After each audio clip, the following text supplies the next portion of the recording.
드루킹이라는 필명으로 활동해온 김모 씨 등 민주당원 3명이 댓글 조작 혐의로 구속됐습니다.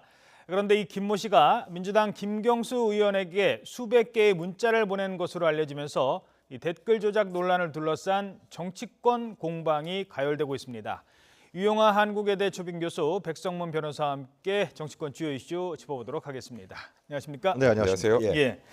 자, 먼저 이 사건 주말에 많이 알려졌기 때문에 어떤 내용인지 모르시는 분도 많을 것 같은데 이 사건의 원래 시작은 그 평창 동계올림픽 맞습니다. 때 댓글로 예. 시작했다고요? 그래서 그 문제를 이제 진보 논객들이 제시를 하고 예. 문제가 있다. 그러면서 민주당에서 경찰에 수사 의뢰를 하게 된 거죠. 어떤 댓글을 문제 삼았던 거죠? 그러니까 그때? 평창 동계올림픽 때 남북 그 아이스 하키 단일팀이 구성하지 않았습니까? 예. 이 문제에 대해서 뭐 문재인 정부하고 관련 부처가 문제가 있다. 그 다음에 이제 젊은이들이 20, 30대. 예, 20, 30대 정서를 이제 가 있어서 그 단일팀에 반대하지 않았습니까, 실제로? 예. 근데 이 부분을 예를 들면 매크로라는 그런 조작 관련 대량 유포하는 프로그램 이걸 통해서 예를 들면 공감 횟수를 뭐 갑자기 올린다든가 아니면 이제 그 관련 사이트 그러니까 서치 사이트 쪽에 순위를 1등으로 올린다든가 이런 식으로 하면서 반정부적인 실제로 반정부적인 어떤 그런 온라인 사이트에 활동을 했다라고 이제 본 것이죠. 그래서 그러니까 민주당 입장에서 당시에 이거 봐라, 뭐 물론 평창 동계올림픽에 그 단일팀 만드는 거에 반대할 수는 있지만 이거 너무 조회수가 많고 맞습니다. 이 뒤에 누가 있는 거 아니야? 그래가지고 수사를 의뢰한 거잖아요. 네, 그 전에는 이제 국정원 댓글 사건이라든가 예. 국가권력기관이 했는데 국가권력기관은 정리가 좀 됐었잖아요. 그러니까 이것이 이제 민주당 쪽에서는 뭐 어떤 의도였는지 모르지만 하여튼 이러한 부분에서 딱 보면 알지 않겠습니까? 전문가가 보면 갑자기 뭐 몇 분 만에 30분 만에 갑자기 그냥 밑에 있던 순위가 오히려 올라가고 공감 좋아요가 그냥 갑자기 수백 개, 수천 개가 돼버리면 이거는 분명히 조작한 것이다라는. 자, 그래서 조사를 해봤더니 이제 그 예를 들면 대선이라든 그 전에 예를 들면 현재의 친민주당, 친정부적 성향을 가지면서 온라인상에서 활동했던 사람들이 상당히 전문적으로 또 직업적으로 또 파주 출판단지 하나의 뭐라 그럴까요? 그러니까 위장 출판사를 열어서 거기서 오랫동안 민주당원이었다는 거죠. 민주당 권리당원이었다고 이제 예. 밝혀진 것이죠. 3명이. 그래서 이 문제가 터져 나오면서 근데 경찰이 이 부분을 이제 검찰에 입첩하는 과정에서 이 문제가 이제 드러나면서 언론에 알려지게 되고 또 이제 현재의 한국당이라든가 야당에서 상당한 정치적 공세를 하게 된 것이죠. 그래서 최근에 하여튼 그러면 경찰 발표를 하진 않았습니다. 이건 언론에 나온 것인데 이 사람들이 민주당의 어떤 그 고위 연루자하고 관련이 있다 이런 부분들이 나오고 그게 누구냐? 그러다 보니까 이제 한 언론에서 이제 김경수 의원이라 이렇게 밝히면서 이 부분이 이제 밀파만파 커지게 되는 것이고요. 이게 여권과 야권의 정치 공세가 이루어지는 것이고 지방선거에도 영향을 미치는 이런 요인으로 우선 민주당 입장에 봤을 때 상당히 악재와 악풍이다 이런 판단을 하게 되는 그런 정치적 이번 사건의 핵심 인물 드루킹이라는 네. 사람인데 네. 드루킹이라는 게 어떤 인물입니까? 그러니까 일단 드루킹 뜻을 좀 말씀드리면요. 이제 온라인 게임에 드루이드라는 종족이 있는데 거기에 왕이 드루킹이에요. 게임에 나오는 네, 그러니까 그 게임에 나오는 것에 이제 가장 이제 높은 순위가 이제 드루킹이라고 보면 되는데 네. 이제 거기서 따온 것 같습니다. 근데 이 사람은 그냥 좀 유명한 인터넷 진보 논객이었어요. 그러니까 그 드루킹의 자료 창고라고 있는데 예. 거기에 이제 누적 방문객 수가 980만 정도 되니까 어허. 굉장히 인터넷상에서는 영향력이 굉장히 큰 사람이었죠. 예. 그리고 이 사람이 이제 경제 공진화 모임이라는 모임을 가지고 있는데 이게 그 저번 대선에 이제 문재인 대통령을 지지하기 위한 모임이었다고 합니다. 그래서 이제 문재인 그 당시 후보를 대통령으로 만들기 위해서 뭐 팟캐스트나 또 유튜브에서 굉장히 활발하게 활동을 했었는데 이제 그 이후에 어쨌건 지금 말씀하셨던 것처럼 정부에 반대하는 댓글을 이제 매크로 프로그램을 이용해서 좀 조작을 했다는 거 아니겠어요? 이제 그 이유가 뭔지가 이제 가장 중요한 부분이 될 텐데 예. 이게 그 매크로 프로그램이라는 게 정확하게 뭐냐면요. 대략 이제 특정한 명령이나 특정한 부분에 그 관련돼서 이제 명령을 입력해 놓으면 자동으로 돌아가서 이제 공감을 막 누르는 그런 프로그램이라고 보시면 돼요. 그러니까 누군가가 내가 공감을 제가 해서 저 혼자 공감을 하는 게 아니라 인터넷에 아이디를 모아서 그걸 하는 건데 여론을 조작할 수 있는 거예요. 말 그대로 그렇죠. 이게 공감을 많이 누르면 어떻게 되냐면요. 댓글에 특정한 그러니까 이제 기사의 특정한 댓글에 공감을 많이 누르면 그게 베스트 댓글이 돼서 댓글 맨 위로 올라옵니다. 다른 글보다 더 먼저 볼 수 그렇죠. 있게. 맨 위로 올라오니까 그러면 사람들이 봤을 때 이게 지금 사람들이 이 지금 기사를 바라보는 여론이구나라고 느끼게 하는 거니까 이건 명백하게 조작이 되는 거죠. 이제 그렇게 활동을 해왔는데 이제 이 사람이 지금 문제는 조금 전에 말씀하셨던 것처럼 평창올림픽 관련 기사를 조작해서 반정부적인 댓글을 맨 위로 올렸다라는 혐의이거든요. 근데 이제 문제는 이 사람이 제가 말씀드렸던 것처럼 과거에 문재인 후보를 대통령 만들기 위해서 노력했던 사람이니까 이제 문제가 되는 건데 이 사람의 과거 트위터를 살펴보면 이제 작년 대선 직후에 새 정부 사람들과 이야기해 보면 광화문이라는 표현이 많이 나온다. 문재인 대통령 광화문 대통령이다. 이게 본인의 트위터 내용입니다. 근데 앞에 새 정부 사람들과 이야기해 보면이라는 부분이 굉장히 중요한 부분이잖아요. 이제 이 지금 정부 인사하고 뭔가 이런 관련된 논의가 있었는지 하고 그 다음에 갑자기 작년 7월 18일로 가면 완전히 또 트위터 내용이 바뀝니다. 이제부터 드루킹을 건드리면 진영 안 가리고 피똥 싸게 해주겠다. 그러니까 뭔가 자기에게 무슨 진보 쪽에서 불이익을 주려는 걸 암시했다라는 것들을 이렇게 엿볼 수 있고요. 그러니까 이 사람이 뭔가 과거에서부터 인터넷상으로 굉장히 영향력이 있었던 사람이라는 부분이 문제인데 제가 말씀드렸던 것처럼 이 부분은 아까 그 댓글 부분은 검찰이 일단 기소했습니다. 근데 지금 이 사안의 핵심은 대선에도 여론 조작을 한 것이 있는지 그리고 지금 현재 여권 인사 연결이 돼 있는 게 이제 지금 아까 말한 김경수 의원이나 뭐 기타 다른 의원이나 뭐 청와대에 있는 사람과 연결이 돼 있는 게 있는지 그걸 밝히는 게 이제 경찰 수사 핵심이 될 것 같습니다.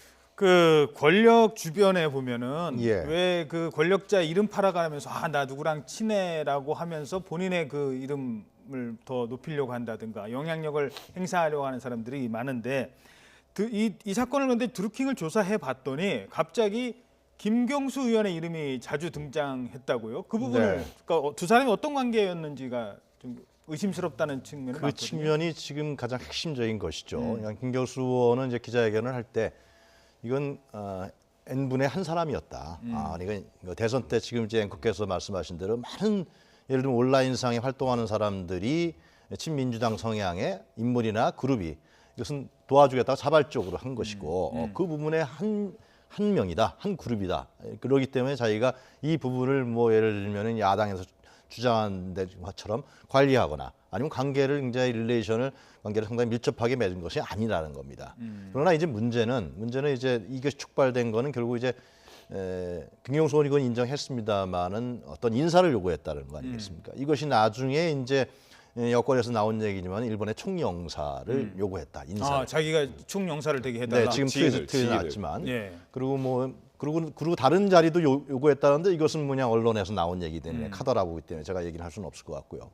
근데 이제 저는 그런 생각이 듭니다. 과거에 선거 때 보면 이제 동네에서 지역에서 영향력 있는 무슨 유지나 뭐 이런 사람들이 와서 이렇게 도와주고 그 다음에 자리를 요구하고 금전을 요구했는데 지금은 이 온라인에서 이런 현상이 나타났다는 것입니다. 이제 그러한 예를 들면 전 김경수 의원과의 관계는 제가 잘 모르겠습니다만은 그러나 중요하게 우리가 발견할 수 있는 사실은 이들이 온라인상에서 파워블로가 뭐 900만이 넘었다. 상당한 영향력을 행사했다는 겁니다. 그렇기 때문에 실제로 정치인들 입장에서 봤을 때 눈치를 안 볼 수가 없는 겁니다. 그렇기 때문에 이들이 온라인상에서 그 파급력, 한 번에 예를 들면 뭐 하면 그 파급력이 엄청나잖아요. 실제로 SNS에 퍼지면서. 그 파급력과 확산력 이런 부분 때문에 그 온라인상에서 나름대로 권력을 갖고 있었던 사람 같아요. 잠깐만요. 예. 지금 말씀하신 것처럼 눈치를 볼 수밖에 없지 않았다. 그러니까 그 말씀에 이제 어떤 걸 구분을 해야 되냐면, 뭐 특정 후보가 마음에 들어서 그분에 대한 어떤 지지 세력들이 댓글을 쓸 수 있어요. 그거는 내 의사니까. 근데 그걸 조직화해서는 안 되잖아요. 그러니까 누가 써 그러면은 쫙 쓰고 아니면 없는 댓글을 매크로 프로그램 만들어서 막 조회수 늘리고 그건 이제 거기부터는 조작이지 않습니까? 내가 이렇게 했어요. 자기네들끼리 그렇게 한 것도 아니고 지금 보면 내가 이렇게 했어요라고 하고 김경수 의원한테 얘기를 했다는 거잖아요. 그럼 거기에 대한 김경수 의원의 반응은 뭐였죠? 그것은 이제 결국은 김경수 의원은 n분의 1 하나였다라고 이제 주장하고 있는 것이고요. 그것이 결국은 이제 좀 검찰 수사라든가 좀 더 공개적으로 밝혀져야 할 사실의 핵심적인 부분들이죠. 그것이. 근데 지금 말씀하신 대로 이러한 그 온라인 상황에서의 파워블로그라든가 영향력 있는 인물, 그룹들, 서클들이 굉장히 권력화했다. 영향력이 확산합니다. 그 권력화하면서 제가 봤을 때는 오사카 총영사가 아니라 다른 요직을 요구했다는 건 이들이 온라인 권력뿐만이 아니라 오프라인 권력까지도 요구했다는 겁니다. 예. 그러니까 이게 사실 이 수사의 결국 핵심은요. 김경수 의원이 이 드루킹과 여기서 조직화된 댓글, 그다음에 그 매크로 프로그램을 사용해서 여론을 조작한 사실을 인지했느냐 가장 중요한 거예요. 그러니까 김경수 의원의 지금 주장은 그냥 조금 전에 말씀하셨던 것처럼 지난 대선에 그냥 도와주는 사람이었고 그냥 그 사람이 연락을 취해 와서 나중에 너무 무리한 요구를 하길래 거절했다. 여기까지인데, 그러니까 지금 이 그 드루킹이라는 사람이 김경수 의원에게 뭔가를 요구를 할 때 제가 이런 거를 했습니다. 그래서 대선에 내가 문재인 대통령의 당선에 영향을 미쳤으니 제 지인을 뭐 예를 들어서 오사카 총영사에 앉혀주십시오. 이렇게 나왔다면 이거는 김경수도 공범이에요.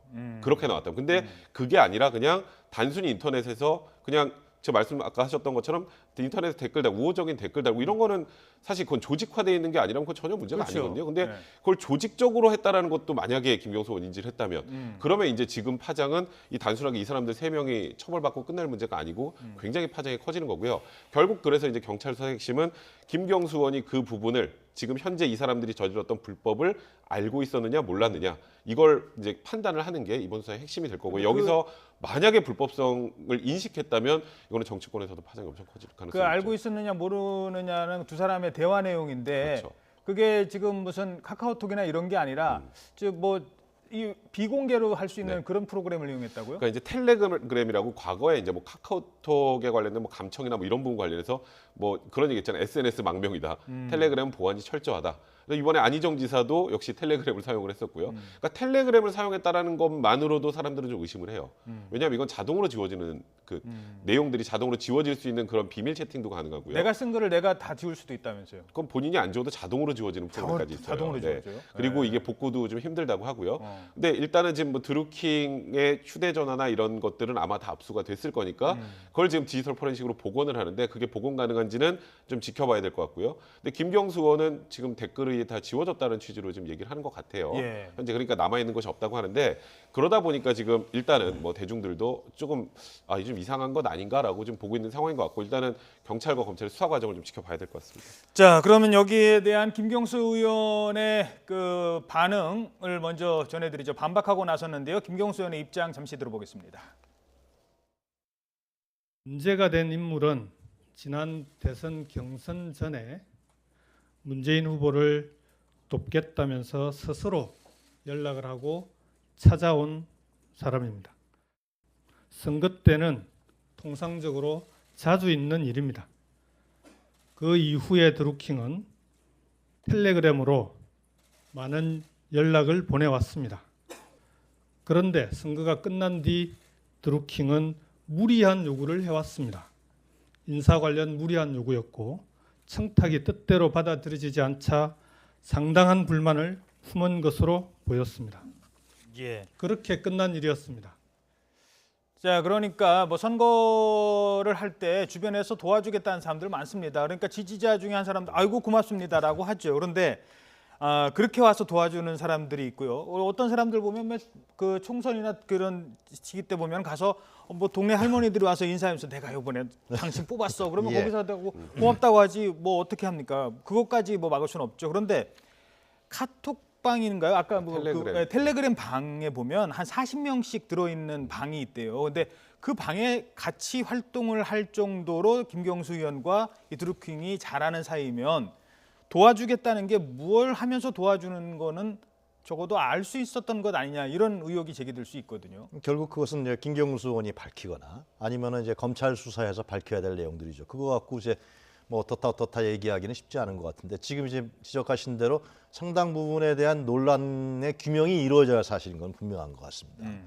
그렇기 때문에 지금 말씀하셨던 동네에서 그렇게는 과거에는 예를 들면 뭐 공천을 요구하거나 구의원이라든가 이런 걸 요구했었단 말이죠. 안 되면 또 이제 반대파로 탈당해서 탄대가거나 예. 뭐 그런 식의 정치 행위들이 이루어졌는데 지금 같은 경우는 이게 제가 자꾸만 이 위험들을 지적하는 이유는 온라인상에서 이런 일이 벌어지게 되면은 이 정치인들이 아무리 고위직이라 할지라도 이들의 눈치를 나중에 볼 수밖에 없다. 무시할 수 없다. 그 확산력과 파급력이 대단하니까요, 실제로. 그게 돌았으면 지금처럼 문재인 정부 비판하는 댓글 쓰는 맞습니다. 그러니까 김경수 반대파가 돼버리니까. 현재까지 나온 김경수 의원의 뭐 반박 기자회견과 다른 언론 자료를 종합적으로 우리가 분석해 봤을 때는 다른 자료를 요구했는데 거절했다는 거 아니겠습니까? 그러니까 너 가만두지 않겠다. 그러니까 예를 들면 그런 예를 들면 그 평창 올림픽에 대한 반대 댓글을 조작적으로 했다라는 것인데요.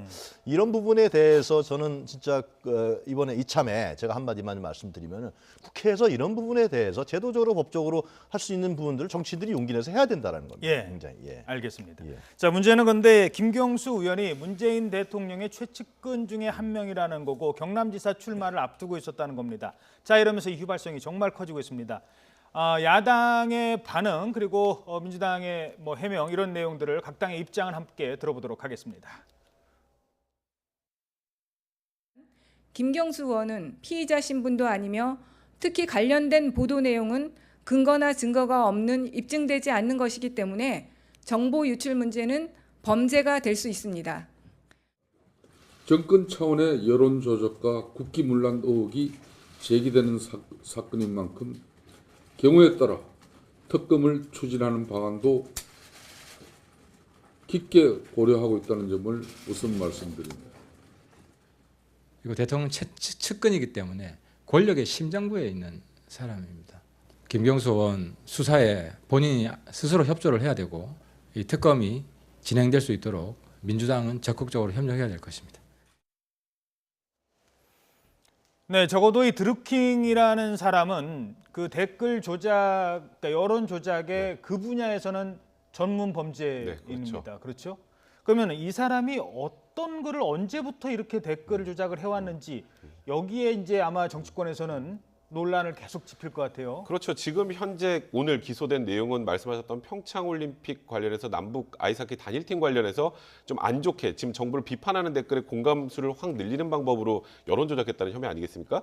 이게 지금 사실 문제가 아니고 언제부터 이런 걸 했느냐가 문제인데 이게 대선에 영향을 미칠 생각을 가지고 했는지 이제 그게 만약에 사실이면 물론 이거는 정부 차원에서 국정원이나 그렇죠. 사이버 조직적으로 한 건 사령부하고는 아니지만. 다르지만 이건 역시 사실 조직화돼서 범죄에 해당하는 내용들로 문재인 그 당시 후보를 지지하는 식으로 여론을 조작했다면 이거는 사실 정치권의 파장이 클 수밖에 없죠. 그리고 이 사람이 그냥 조직해서 했다면 이 사람만 처벌하고 끝나는데 지금 여기 이제 김경수 의원이 등장을 해버리니까 이제 지금 야권에서 특검 얘기가 나오는 것처럼 제일 문제가 뭐냐면요. 이게 그러니까 대선 때 여러 사람들이 도우면 좋으니까 도와주겠다고 해서 손을 내밀어서 손을 잡았는데 나중에 부정한 청탁을 해서 그거는 거절하고 그래서 보복성으로 이렇게 글을 달았다 정도면 문제가 없는데 이 전에 조직적으로 이렇게 댓글을 활용하고 매크로 프로그램을 활용해서 이런 범죄적으로 여론을 조작했다는 사실을 알면서 도움을 받았다면 그럼 그거는 사실 전에 국가기관이 개입되지 않았을 뿐이지 모양새는 거의 비슷해진단 말이에요. 예. 그래서 그 부분에 대한 인지 여부가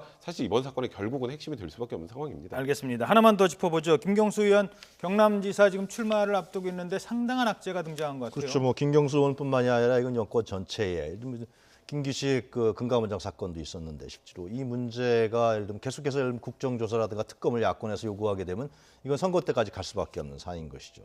그런데 이러한 지금 박성문 변호사께서 말씀하셨습니다만, 박성문 변호사님, 예, 박 변호사께, 예. 죄송합니다. 근데 이것은 결국은 이게 여론 조작이 직업화되고 전문화되고 예. 조작화된다라는 사실입니다. 그래서 우리 공론회장, 토론회장이 국내 공론회장, 토론회장이 양쪽 진영에 의해서 끌려가고 그것을 예를 들면 제대로 볼 수 있는 국민들이 볼 수 있는 생산성이 볼 수 있는 공론회장이 없어진다는 것입니다. 그렇죠. 또 그것이 결국은 정치화되고 예를 들면 일방적인 편향성을 끌고 가기 때문에 이 문제에 대해서 국회의원들이 예를 들면 좀 겁이 나서 용기 있지 못해서 자꾸만 이걸 정치적으로만 이용하거나 자기 자신의 보이려고만 하게 되면은 결국은 오프라인의 정치라든가 건강한 국민 정치 또 언론 이러한 기능들이 다 약화되고 사장될 수밖에 없는 거거든요. 그래서 저는 이 사건을 계기로 물론 이제 김경수 의원과 관련 부분은 정확하게 검찰에서 수사를 해야겠습니다만은 또 이 사건과 관련 외에는 이런 부분들을 좀 더 공론과 토론회장을 좀 더 제도화시키고 예를 들면 할 수 외국에서 실명제 얘기도 나오는데요. 예. 이런 부분들에 대해서 정확하게 우리가 줄기를 끌고 나가야 된다. 그것이 국회에서 해야 될 일이 아니냐 그런 생각이 듭니다. 알겠습니다. 자, 이어서 최근 논란이 되고 있는 사람이죠. 조현민 대한항공 전무 얘기로 넘어가 보도록 하겠습니다. 자, 땅콩 회항에 이어서 이른바 물벼락 갑질 논란 이후 추가 폭로가 이어지고 있습니다.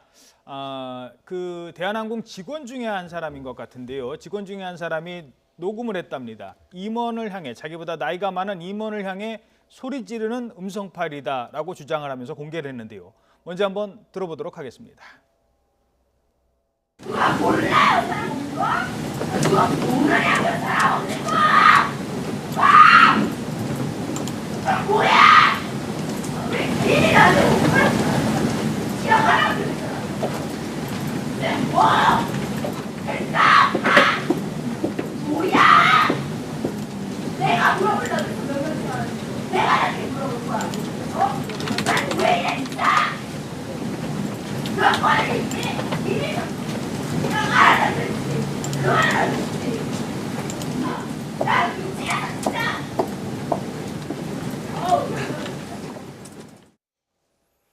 네, 이 목소리를 녹음한 사람이 오마이뉴스에 제보를 했고 오마이뉴스에 보도가 나왔습니다. 이러자 대한항공 측에서는 저 목소리가 조현민 전무의 목소리가 아닐 것이다 라고 주장을 하고 있습니다. 정확하게 조현민 전무의 목소리인지는 모릅니다. 그런데 이 목소리를 제보한 사람이 본인의 실명까지는 공개하지 않았지만 자신의 사원증까지 사진에서 찍어서 내가 분명히 이걸 녹음을 했고 저 목소리는 조현민 전무가 맞다. 같이 일해본 사람이면 저 목소리 일부만 들어도 누구 목소리인지 알 것이다 라고 주장을 하고 있습니다. 뭐 일단 그 정도로 정리를 하죠. 뭐 조현민 전무의 목소리가 맞다라고 100% 확신할 수 없습니다만 근데 저 목소리는요. 술 마신 사람이 거의 그 술 주정을 해도 저 정도로 할 목소리는 아닌 것 같아요. 아니 저 목소리는 정말 이게 또 거기다가 본인보다 나이가 많은 회사 임원을 향해서 지금 저런 얘기를 했다라는 거지 않습니까? 일단 물론 대한항공 측에서는 이 목소리가 조현민 전무의 목소리가 아니다라고 한 건 아니고 확인되지 않았다라고 얘기를 했는데 네. 지금 사실 뭐 그 부분은 어찌 보면 조금 구차한 것 같고요. 지금 조현민 전무 같은 경우는 얼마 전에 있었던 그 물컵 투척 사건으로. 근데 그 부분도 이제 일단 대한항공 측에서는 뭐 물을 정면으로 앞에 있는 사람한테 뿌린 게 아니고 옆으로 던졌다 정도로 지금 정리를 했는데 지금 그게 문제가 아니라 지금 과거에 이제 뭐 소위 말하는 갑질 부분이 더 문제가 되고 있는 건데 이 부분은 사실 좀 인정할 건 좀 인정을 하고 이제 무릎 꿇고 정말 사죄하는 자세로 가야지 이게 자꾸 논란을 피해가는 방법으로는 지금 돌파가 안 되는 상황으로 가고 있어요. 예. 그러니까 이게 법적으로 처벌받느냐 처벌받지 않느냐의 문제는 사실 아닌 것 같고요. 예. 그러니까 이 부분은 뭐 모욕죄나 아니면 뭐 물컵 관련해서 폭행죄 부분은 뭐 어쨌건 고소나 고발이 있어야 진행될 수 있는 부분인데 그거는 현실적으로 그건 힘들 것 같고 그거보다 지금 이제 대한항공 입장에서 가장 중요한 건 여론 아니겠습니까? 그렇죠. 그러니까 지금 이런 방식으로는 이 여론이 잠재워지기 힘들 것 같고요. 지금 이 당사자들한테 진정 어린 사과를 하나하나씩 찾아내면서 하는 게 일단 대중들의 마음을 조금이라도 돌릴 수 있는 방법이 아닌가 싶습니다. 예. 그 지금 청와대 게시판에 보면 대한항공에 대한 이름을 못 쓰게 하자 이런 청원이 계속 올라오고 있다면서요? 그렇습니다. 외국 사람들은 대한항공 하면은 대한민국 국적기라고 알고 있는 거 아니겠습니까? 그런데 그 경영 실태를 지금 보면은 그 이전에 땅콩 해양 사건이 있었는데 또 이번에 이러한 물첩 투척이라는 이러한 사건 이게 아주 고질적인 거예요. 굉장히 고질적이라고 볼 수밖에 없습니다. 이것은 대한항공이라는 대기업이 이 지배 구조뿐만 아니라 기업 문화도 굉장히 고질적이고 거기서 일하는 사람들도 거의 머슴으로 본다는 거 아니겠습니까? 그 중년의 나이 간부들이 왜 그런 모욕을 받고 앉아 있겠습니까? 거기서 뭐 예를 들면 저 자식 그 문제 때문에 있는 거 아니겠습니까? 그걸 악용하면서 이렇게 대를 이어서 가계화된 대기업의 지배구조 이런 부분 속에서 나타나는 현상들이란 말이에요. 거기 또 을기업, 광고회사까지도 모욕적인 언행을 했다라고 지금 주장이 나오고 있는 거 아니겠습니까? 이번에 뭐 사과 기자회견 하겠다 그러다 고소고발 사건이 없으니까 그냥 직원들에게 이메일 보내서 끝내버렸어요. 이 경영진에서 계속 이 사람이 남아있는 한 대기업의 대한항공에 있는 직원들이 올바로 일할 수 있겠습니까? 생산성이 나오겠습니까? 이 대기업의 이러한 갑질 지배 구조 이 문제가 제일 중요한 거거든요. 이 부분은 뭐 예를 들면 뭐 어느 한 군데서 손댈 수는 없겠습니다만 이참에 이런 우리 자본주의 사회의 가장 중요한 제도가 주식회사 제도입니다. 예. 이 주식회사 제도가 원용되지 못하고 이것이 편향적으로 아주 일부의 오너에 의한 지배구조로 변신돼 있다는 거예요. 이 문제를 좀 다시 짚어봐야 된다 예. 생각이 듭니다. 예. 그렇죠. 만약에 대한항공이 뭐 지금 뭐 그렇다고 해서 청와대가 나서가지고 대한항공 이름을 땅콩항공으로 바꾸시오, 물컵항공으로 바꾸시오 이렇게는 못하는 거잖아요. 그렇죠. 네. 결국 그 피해는 대한항공 직원들한테도 갈 수 있거든요. 그런데 아까 지금 지적한 것처럼 뭐 0. 몇 %, 뭐 5%도 안 되는 지분 가지고 행세는 99%를 하고 있거든요. 그 구조를 어떻게 바꿔야 되나요? 그러니까 사실 그게 항상 재벌 기업과 관련된 부분 아니겠습니까? 이제 이게 이런 일들이 터질 때마다 국민들은 정말 이게 정말 말 그대로 이 대기업이라는 곳에서 정말 말씀하셨던 것처럼 지분 일부 가지고 있는 사람들이 저렇게 심한 갑질을 하고 있구나. 근데도 세상은 바뀌는 건 없네라는 굉장히 자주 섞인 목소리를 많이 내는데 예. 그러니까 이런 일들이 터지면 아까 제가 말씀드렸던 것처럼 이 일을 그냥 단순히 묻고 넘어가는 것이 아니라 정말 대한항공 내에서도 정말 이제 대한항공도 좀 변하고 있으니까 뭐 아까 말씀하셨던 것처럼 뭐 땅콩 항공이니 물컵 항공이니 이런 얘기 안 나오게 진짜 정말 대한항공이라는 게 국적항공사잖아요. 예. 그에 걸맞는 그런 모습을 보여줘야 할 텐데 예. 자꾸 잊을만 하면 여기서 이제 오너 일가에서 이런 일들이 터지다 보니까 또 다시 나오는 이 재벌 어떤 방식으로 좀 개혁을 해야 되는 얘기가 다시 여기서 이제 물꽃처럼 나올 수밖에 없는 그런 상황인 것 같습니다. 그렇죠. 이거 뭐 진짜 일부 승객들이요 화가 나서 물컵 종이컵으로 달라고 해가지고 비행기에서 자기 얼굴에 뿌리고 싶은 이런 심정이에요. 정말 이게 항공사 오너가 지금 할 짓입니까? 이 정도의 행동이라는 게. 근데 시간 지나면 또 사라져요. 맞습니다. 그리고 그 사람이 예. 나중에 다시 또 복귀를 하거든요. 그리고 그거 제보한 사람은 혹이 뒤에 이만큼 날 정도로 정신적 스트레스에 휘달리고 이거 정말 고치지 않고서는 계속 반복될 것 같습니다. 이게 지금 청와대 민원이 굉장히 올라오고 있다는 거 아니겠습니까? 현 정부가 예를 들면 막 적폐란 거 이래서 이제 부패한 정치 세력들을 예를 들면 청산하겠다. 근데 이런 부분들이 더 중요한 우리 국민들에게 다가와 있는 가장 생활상의 적폐인 것이죠. 이 대한항공에 다니는 직원들 얼마나 모욕감과 수치심을 느끼면서 다녀야 되겠습니까? 예. 이런 부분들이 사회 곳곳에 아직도 만연해 있다는 사실 자체에 대해서 정말 정부 여당이라든가 청와대나 이런 부분들을 어떻게 개선하고 개혁할 것이냐. 이것이 진짜 국민들에게 환영받을 수 있는 진정한 적폐 청산이 될 수 있는 거거든요. 그런 부분에 대한 고민을 함께 해야 되지 않을까 저는 그렇게 생각합니다. 예. 알겠습니다. 네, 지금까지 유용한 한국외대 초빙 교수 백성문 변호사였습니다. 두 분 고맙습니다.